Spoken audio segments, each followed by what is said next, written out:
All right, welcome back everyone for another deep dive. Always fun to be back. Today we're diving deep into the world of differentiated thyroid cancer. Ooh. And we're going to be looking specifically at the procedures surrounding neck dissection. It's going to be fascinating. Now, I know medical terms can sometimes be a bit intimidating. Yeah, they could be a mouthful.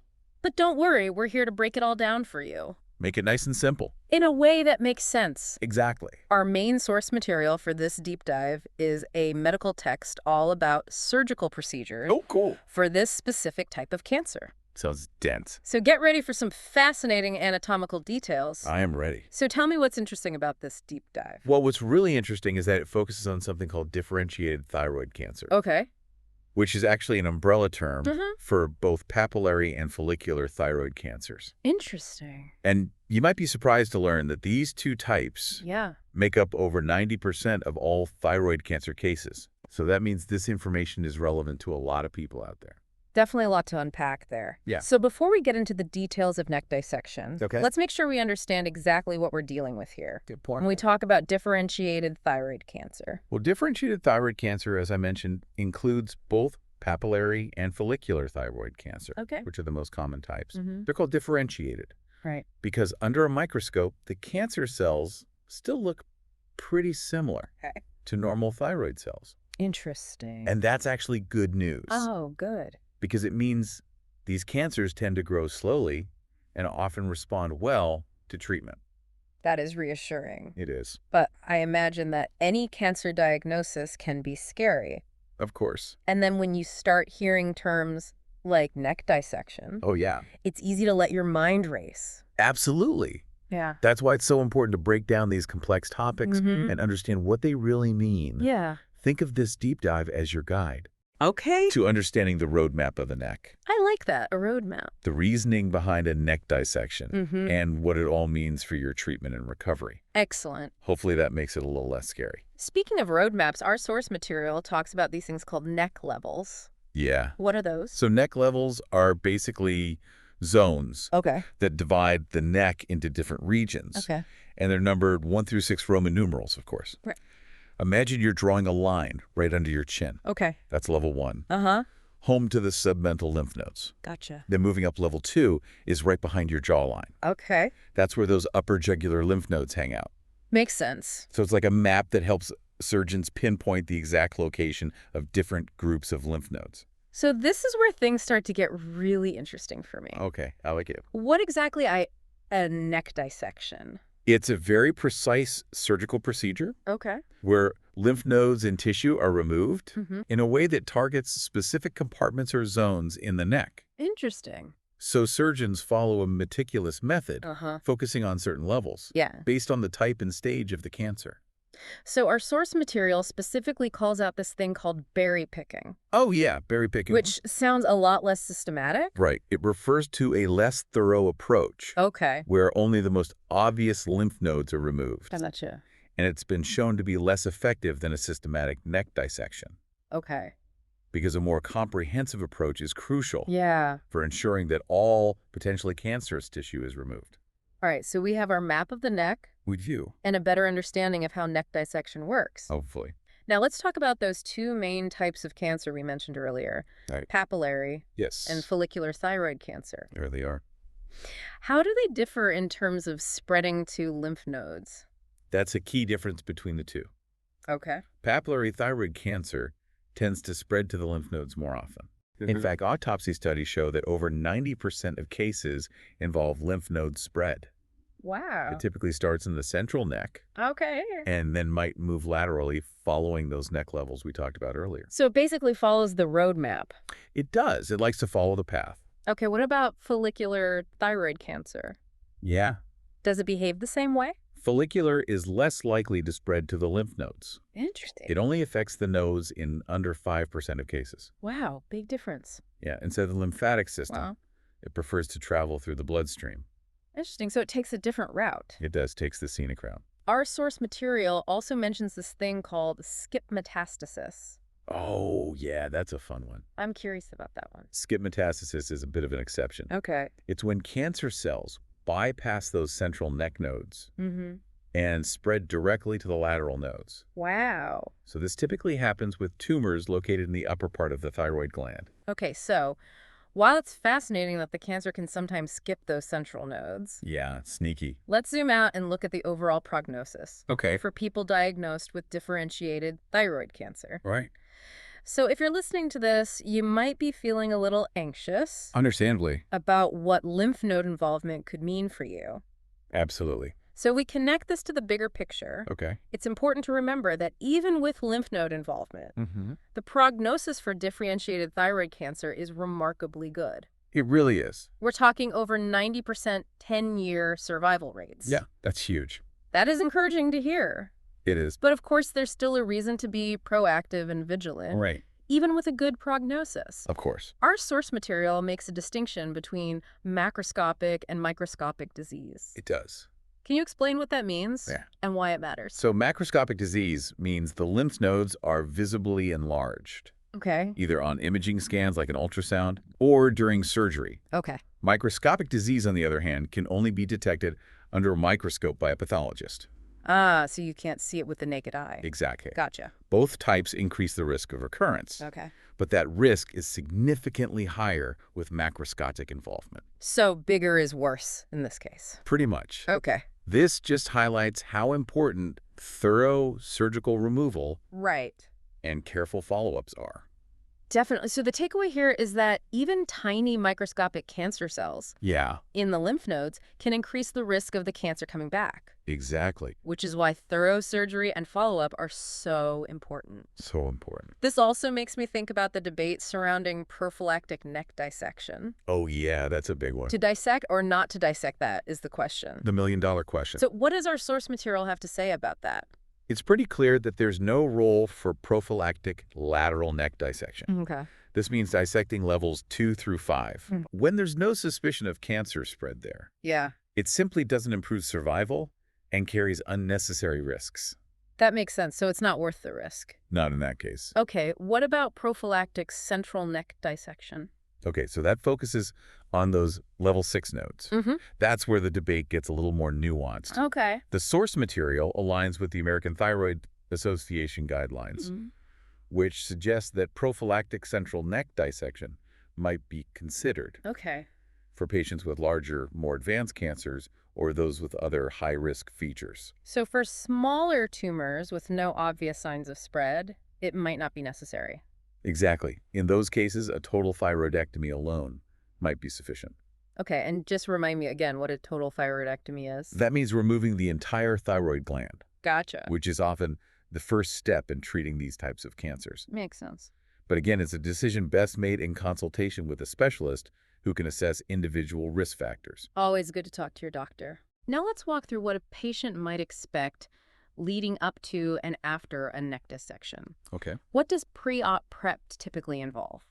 So it usually starts with an ultrasound Okay. to get a detailed look at the thyroid and the lymph nodes in the surrounding area. Right. Sometimes a CT scan or an MRI is ordered Okay. to provide even more information, especially if there are concerns about more extensive involvement. Makes sense. The surgeon will also discuss the procedure with you in detail, Of course. including the potential benefits and risks, and answer any questions you might have. What about during the surgery itself? Any cool technology involved? Definitely, the source material highlights the use of intraoperative nerve monitoring, which is a pretty amazing technology that helps surgeons protect those delicate nerves in your neck during the procedure. Wow, that's incredible. It's like having a tiny guardian angel looking out for those nerves during surgery. What about after the surgery? What's the post-op recovery like? So pain management is a priority, of course. You'll also need to be monitored for signs of low calcium levels, Okay. which can happen if the parathyroid glands are affected during surgery. Gotcha. There's also a risk of bleeding or infection, Okay. but those are relatively rare with experienced surgical teams. So it sounds like vigilance and open communication with your healthcare team are key during that recovery period. They're very important. Speaking of vigilance, Okay. what happens if the cancer does recur, Oh, even after a neck dissection? yeah. Is reoperation an option? It's a great question. And yes, reoperation is definitely possible, Okay. but it does present its own set of challenges. Does our source material offer any insights into those challenges? It does. The neck is a delicate area. Yeah. And scar tissue from a previous surgery can complicate things. Makes sense. However, surgeons have techniques to help pinpoint those recurrent nodes, Okay. almost like a treasure hunt for rogue cancer cells. I love that analogy. Good one. So it makes you really appreciate the skill of these surgeons. Absolutely. Having to navigate that delicate landscape, Yeah. it really is like a treasure hunt, except the stakes are incredibly high. For sure. So even in the face of recurrence, there's still hope and options available. Absolutely. But as you said earlier, knowledge is power. It is. What are some key takeaways for our listeners today? What stood out to you? I think what struck me most is the level of precision involved in this whole process. For sure. It's not just about removing lymph nodes randomly. Right. There's a whole science behind it. Absolutely. The mapping of the neck, the different types of dissection, the careful consideration of risks and benefits. Okay. And even in challenging situations like recurrence, there are tools and techniques available to guide treatment decisions. For sure. So what about you? I couldn't agree more, and it really emphasizes the importance of seeking care from a specialized team with experience in these procedures. Makes sense. The more you understand about your specific type of cancer, the better equipped you are to ask the right questions and advocate for the best possible care. That's really what it's all about, isn't it? It is. Feeling empowered to advocate for your own health Absolutely. and make informed decisions. Could have said it better myself. All right, so on that note, we're going to wrap up part 1. Okay. We'll be back in just a moment with part 2, where we'll delve even deeper into this fascinating topic. Looking forward to it. Welcome back to part 2 of our deep dive. Here we go. So we've talked a lot about differentiated thyroid cancer and neck dissection. Like we have. But now I want to kind of zoom out a little bit Okay. and think about the bigger picture. Sounds good. What are some key takeaways for our listeners today? Okay, great question. What should they carry with them as they navigate this complex world of thyroid cancer and neck dissection? What really stood out to you? I think what struck me most is the level of precision involved in this whole process. It's not just about removing lymph nodes randomly. Right. There's a whole science behind it. A method to the madness. Exactly. So the mapping of the neck, the different types of dissection, the careful consideration of risks and benefits, and even in challenging situations like recurrence, there are tools and techniques available to guide treatment decisions. So many options. So it's not just a one-size-fits-all approach. Not at all. What about you? I couldn't agree more. Yeah. And it really emphasizes the importance of seeking care from a specialized team Absolutely. with experience in these procedures. Makes sense. The more you understand about your specific type of cancer, the better equipped you are to ask the right questions and advocate for the best possible care. Which brings us to another important point. Okay. It's really about feeling empowered It is. to advocate for your own health. Absolutely. Knowledge is power. Exactly. The more you know, the more confident you'll feel. And the better decisions you can make. Exactly. So to recap, Okay, let's do it. our whirlwind tour of differentiated thyroid cancer and neck dissection. A lot to cover. We started by mapping out those key neck levels. Right, the zones. And understanding why they're so important in pinpointing lymph node locations. Essential for guiding treatment. Then we delved into the meticulous world of neck dissection. Yeah, surgery is no joke. Contrasting it with that less effective berry picking approach. Right. Much more precise.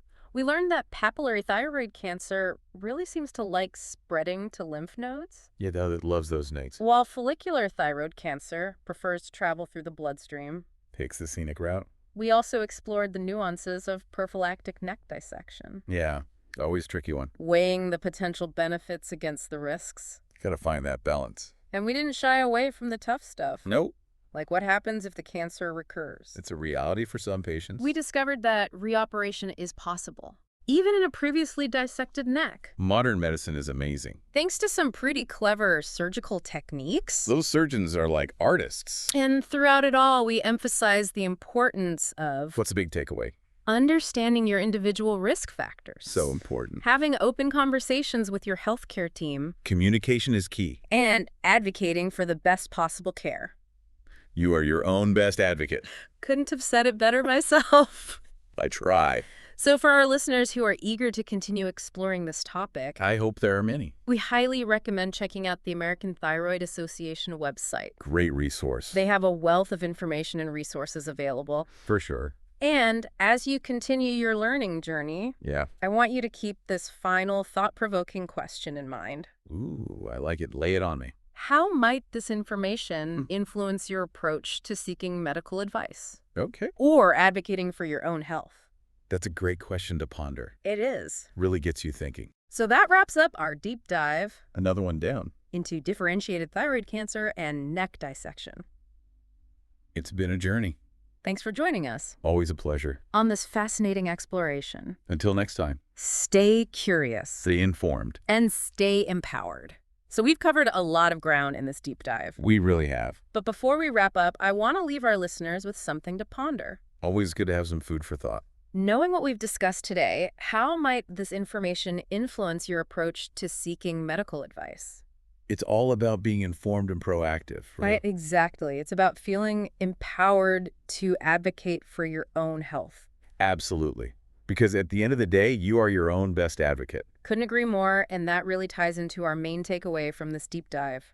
What would you say that is? Knowledge is power, plain and simple. Absolutely. Okay. The more you understand about your condition, the better equipped you are to make informed decisions. Exactly, and that's true whether you're facing a new diagnosis, considering treatment options, or navigating the challenges of recurrence. So true knowledge can really make all the difference. So to recap our journey into the world of differentiated thyroid cancer and neck dissection, it's been quite a journey. We started by exploring those key neck levels, those zones that help surgeons pinpoint lymph node locations. Like a roadmap of the neck. Exactly. Then we delved into the intricate procedure of neck dissection. Yeah, very precise surgery. And we talked about why a systematic approach is so crucial compared to that less effective berry-picking method. Remember, berry-picking bad, systematic dissection good. Exactly. We also learned how papillary thyroid cancer loves to spread to those lymph nodes. It does. While follicular thyroid cancer prefers to travel through the bloodstream. Takes a different route. And of course, we couldn't forget about prophylactic neck dissection. Always a bit of a debate there. Weighing those potential benefits against the risks. It's a tough decision.